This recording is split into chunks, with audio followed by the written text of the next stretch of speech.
I just loved it. I never had liked, well, they hadn't been anything like rock and roll before Buddy, and I liked everything Buddy did and liked the way he did it. We weren't told the full story about Buddy Holly's death, but after staying quiet for 60 years, his brother reveals the entire truth.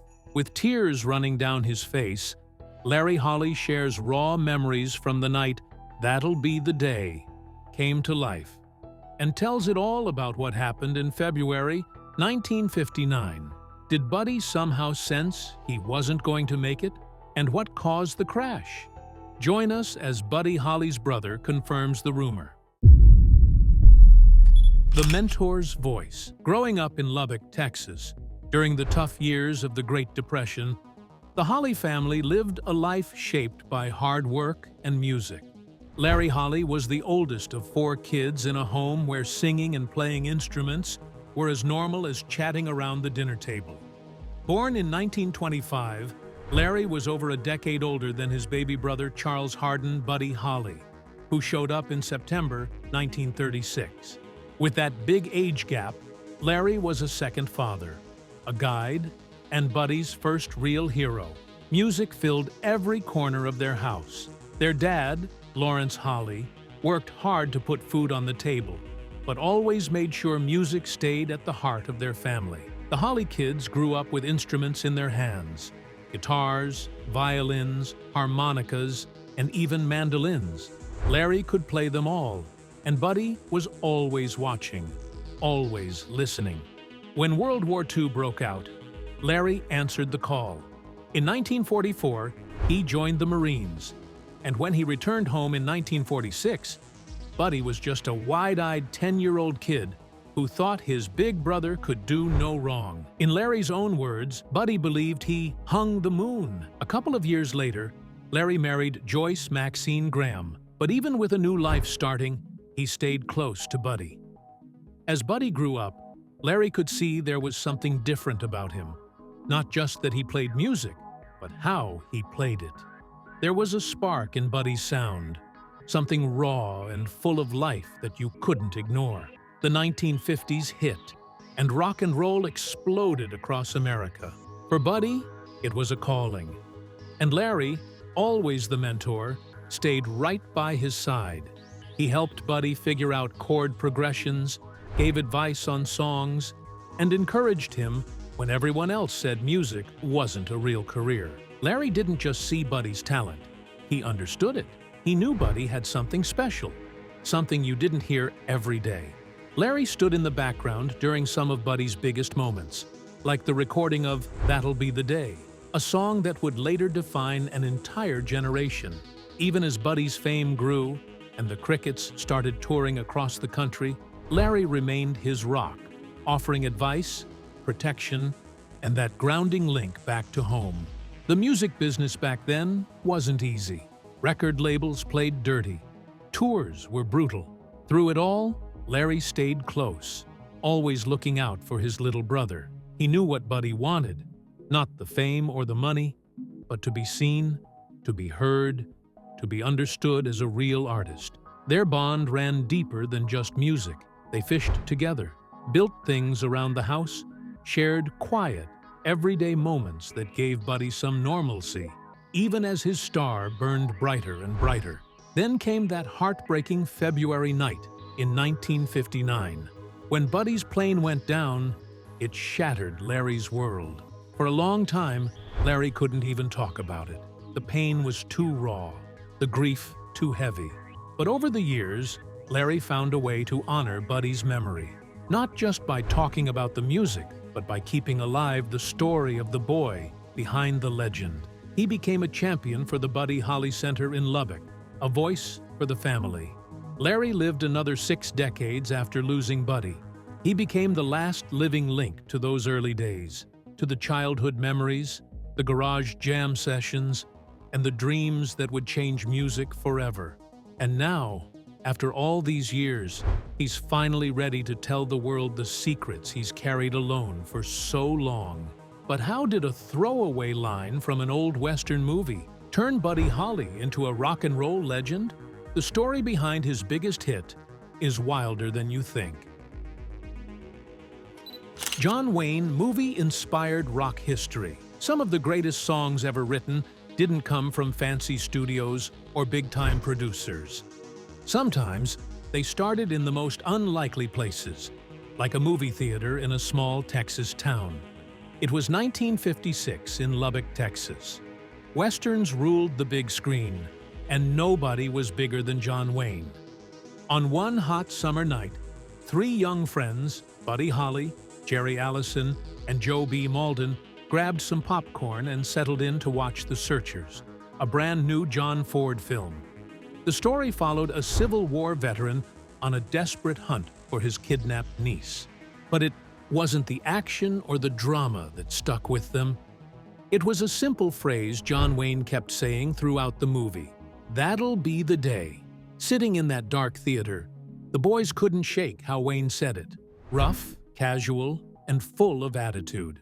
As they left the movie house and stepped into the warm Texas night, they couldn't stop repeating it, copying Wayne's slow, gritty drawl, laughing as they went. When Buddy got home that night, he was buzzing. His brother Larry remembered it well. Buddy was full of energy, already dreaming up ways to turn that phrase into something bigger. Buddy, Jerry, and Joe had been jamming for months, trying to create a sound that could break them out of the local scene. They knew they needed something fresh, something that would set them apart from every other band trying to ride the rock and roll wave. Back at Jerry's house, the trio picked up their instruments and started playing around. Buddy strummed his guitar and threw out a line that would change their lives. "That'll be the day, when you say goodbye." The beat was bouncy. The melody was infectious. Nothing like the slow country ballads or crooner pop that filled the radio. Fueled by excitement and a whole lot of soda pop, they kept jamming late into the night, shaping a song that felt like it had been waiting for them all along. By morning, they had the bones of a hit. Larry Holley heard it the next day. Buddy sang with a fire and confidence Larry hadn't seen before. The song had a hook you couldn't forget, lyrics that anyone could sing along to, and Buddy's unmistakable little vocal hiccups that made everything he sang sound alive. But turning that spark into a real record wasn't easy. Buddy had a deal with Decca Records at the time, and Decca didn't want anything to do with his original songs. When they tried recording "That'll Be the Day" in Nashville, the producers watered it down, trying to squeeze Buddy into a mold he didn't fit. It flopped, and Decca shelved the song. Most musicians would have given up right there, but Buddy wasn't like most musicians. Frustrated but determined, Buddy and his friends hit the road to Clovis, New Mexico. There, they teamed up with producer Norman Petty, a guy who listened. In a tiny studio with creaky floors and homemade equipment, they recorded a fresh version of "That'll Be the Day." This time, it captured everything: Buddy's spark, Jerry's steady drumming, Joe B's deep, driving bass. There was just one problem. Decca still technically owned Buddy's name. So they got creative. They released the song under a brand new band name, The Crickets. At first, radio stations weren't sure what to make of it. It wasn't country, it wasn't blues, it wasn't pop, but it had that irresistible beat, that raw, joyful sound that made you want to move. Teenagers knew instantly they couldn't get enough. The calls poured in. Record stores sold out. By September 1957, "That'll Be the Day" was the #1 song in America, and Buddy Holley was a star. Overnight, Buddy and the Crickets went from small-town gigs to national TV spots. They played American Bandstand, toured across the country, even made it to Australia and England. And without even knowing it, they were lighting the fuse that would explode into the British invasion just a few years later. Larry Holley watched it all with pride. His little brother, the kid who came home one night obsessed with a line from a cowboy movie, had changed the face of rock and roll. "That'll Be the Day" blended country, blues, and early rock in a way no one had done before. Its simple lyrics about love and heartbreak touched something timeless. Even after Buddy's tragic death in 1959, the song lived on. Legends like Linda Ronstadt brought it back to the charts, and in 2005, the Library of Congress named the original recording one of the treasures of American history. Everyone knows how That'll Be the Day made Buddy Holly a legend. But what about the one person who saw it all unfold up close? Who was Larry Holley? Last standing sibling and Lubbock legend. Long after Buddy Holly's music stopped playing, his oldest brother, Larry, kept the spirit alive, living a life that stretched nearly 100 years. Born on October 7, 1925, in Lubbock, Texas, Larry Ormond Holley came into the world during the lively Roaring Twenties. As the eldest of the 4 Holley kids, Larry would eventually outlive them all, becoming the last guardian of the family's memories until he passed away in 2022, at the incredible age of 96. Growing up in the hard years of the Great Depression shaped Larry in ways few could imagine. Dust storms rolled across the Texas plains, leaving behind more than just dry earth. They carved resilience and grit into the people who lived through them. Larry learned early on that life wasn't easy, but it could still be beautiful, especially when there was music in the house. Even as a boy, he had a natural gift, picking up instruments by ear and playing whenever he got the chance. When World War II erupted, Larry was just a teenager, hearing about fierce battles in faraway places. At 19, he chose to leave the dusty streets of Lubbock behind and joined the United States Marine Corps. His service carried him across the Pacific into some of the toughest fighting of the war. After the atomic bomb ended the conflict with Japan, Larry found himself stationed in Nagasaki, standing in a city forever changed. The devastation he witnessed left deep marks on him, powerful lessons about life, loss, and the fragile beauty of every moment. Those lessons would shape the man he would become. By 1946, Larry came home a different person, not just a boy from Texas anymore, but a man who had seen the world at its darkest. Back in Lubbock, he met a young woman named Joyce Maxine Graham. Their bond was instant. In 1948, they married, beginning a love story that would last 56 years, until Maxine's passing in 2004. Together, Larry and Maxine raised 2 children, Randy and Sherry. As a father, Larry leaned on the same loyalty and care he had always shown as a big brother. He taught his kids the importance of hard work, honesty, and faith, 3 things that were the foundation of his life. Faith wasn't something Larry wore lightly. It was who he was. Over the years, he became a beloved figure at Tabernacle Baptist Church and later Liberty Baptist Church, always offering a steady hand and a warm heart. While Buddy chased musical dreams that would echo around the world, Larry built a different kind of legacy. He founded Holley Tile Company, and thanks to his sharp eye for detail and relentless work ethic, it became one of the most trusted names in town. To this day, many Lubbock buildings still proudly display Larry's craftsmanship. Even into his 80s, he was outworking people half his age, fueled by a drive few could match. Music, though, never left Larry's life. He played guitar, violin, mandolin, harmonica, keyboards, and banjo, not for fame, not for fortune, but simply for the love of it. Whether at family gatherings, church events, or local halls, Larry's music kept the Holley spirit alive. It was his private way of honoring his brother's legacy and making sure a part of himself was always in every song he played. Larry's passions didn't stop with music. As a boy, he would stare up at the sky, dreaming of flight, and later he made that dream real. He became a pilot and owned several small planes, finding a deep peace in the freedom of the skies. Some might have found it hard to fly after losing a brother in a plane crash, but Larry didn't let fear clip his wings. Flying was joy, a way of living life fully, not shrinking from it. He also loved fishing the lakes and rivers of Texas, riding dirt bikes well into his later years, and combing the Texas plains for arrowheads. Over the decades, He built a stunning collection of Native American artifacts, small pieces of history he cherished. Larry's deep faith helped him frame his brother's death not as an ending, but as a beginning of a new life up there with the Lord. That belief turned sorrow into celebration, a way to honor Buddy's short but remarkable journey. As time moved on, and Larry's siblings, Patricia Lou and Travis, also passed, he stood alone as the last living link to Buddy's childhood. He carried that role with pride, sharing memories with anyone who cared enough to listen. When Larry Holley passed away on February 3, 2022, exactly 63 years to the day after Buddy's death, it felt like the closing of a remarkable chapter.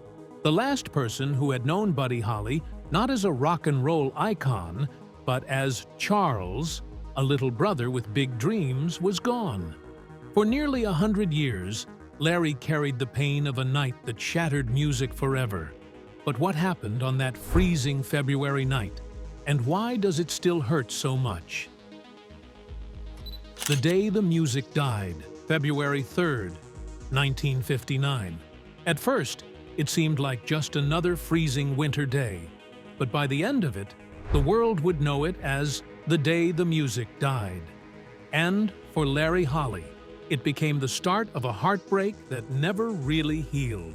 The road to that tragic night actually began a few weeks earlier.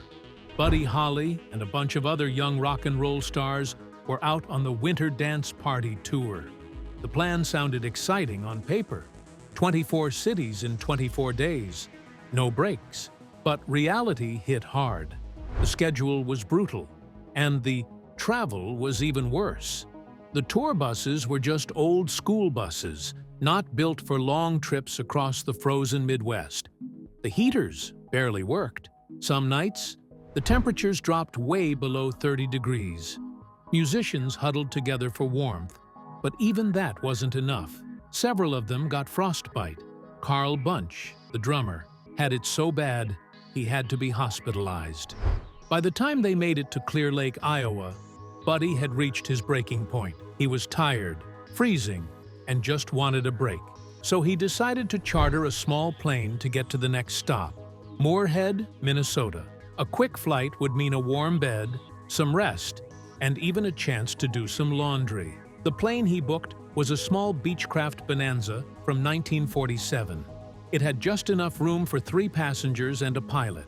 That pilot was Roger Peterson, a 21-year-old newlywed who loved flying. He worked for Dwyer Flying Service just a few miles away.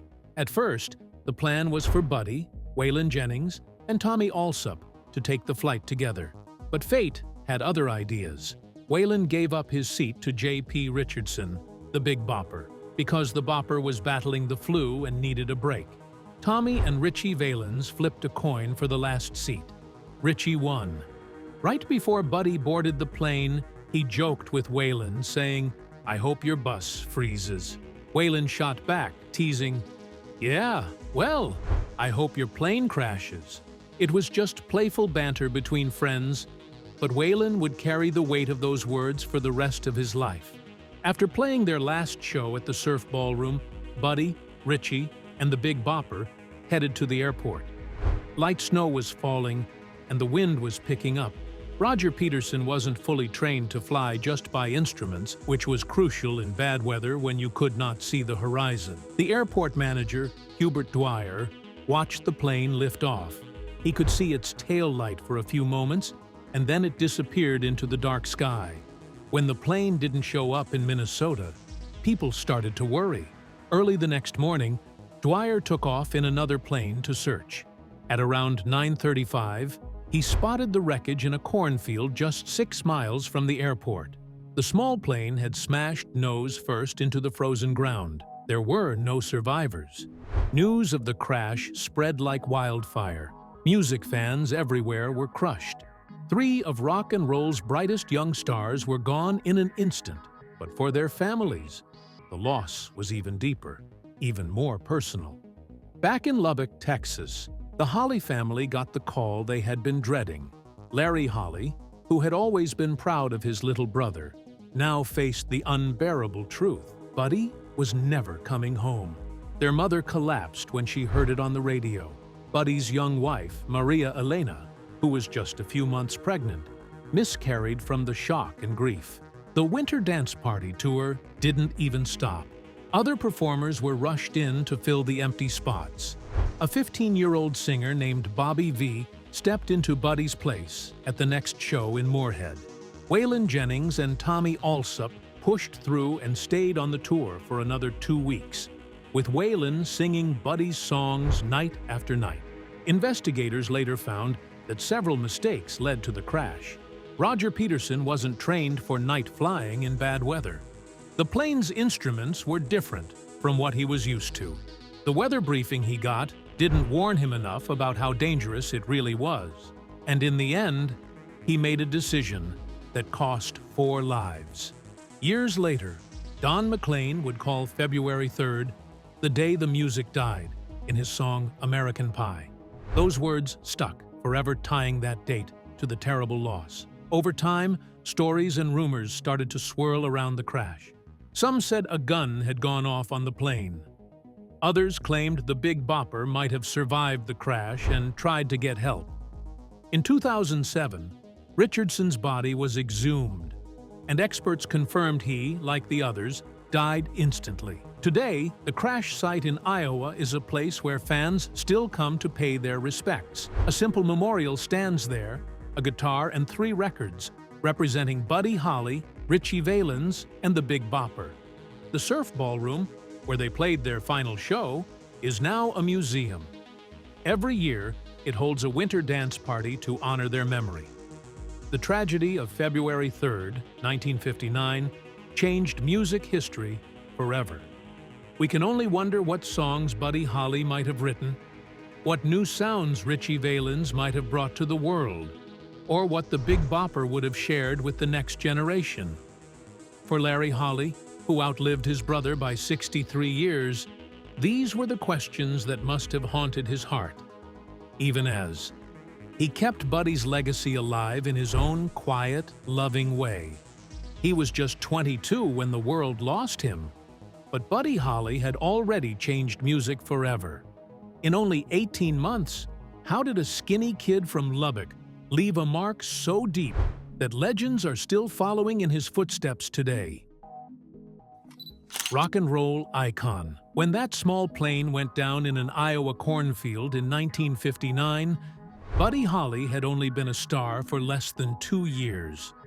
His whole recording career lasted just 18 months. Barely enough time to get started, right? But in that short window, Buddy didn't just make music, he changed it forever. His older brother, Larry, saw it all happen, and even as a little kid, Buddy stood out. By the time he was 11, he was already performing live on local radio with his buddy, Bob Montgomery. What made Buddy different from other early rock and roll stars was simple. He owned his music. He wasn't just standing behind a microphone. He wrote his own songs when most singers just sang whatever was handed to them. He played lead guitar on his records when most let the pros handle it. He even produced his own recording sessions, picking the sound and feel of every track. Buddy knew exactly what he wanted, and he made it happen. And it wasn't just the sound. Buddy changed the look of rock and roll, too. While Elvis had the flashy style and slick hair, Buddy leaned into his real, everyday self. Thick glasses, regular clothes. He looked like the kid next door, not some untouchable superstar.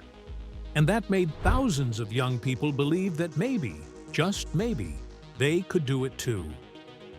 With his band, the Crickets, Buddy also built the blueprint for what a rock band looks like today. 2 guitars, bass, and drums.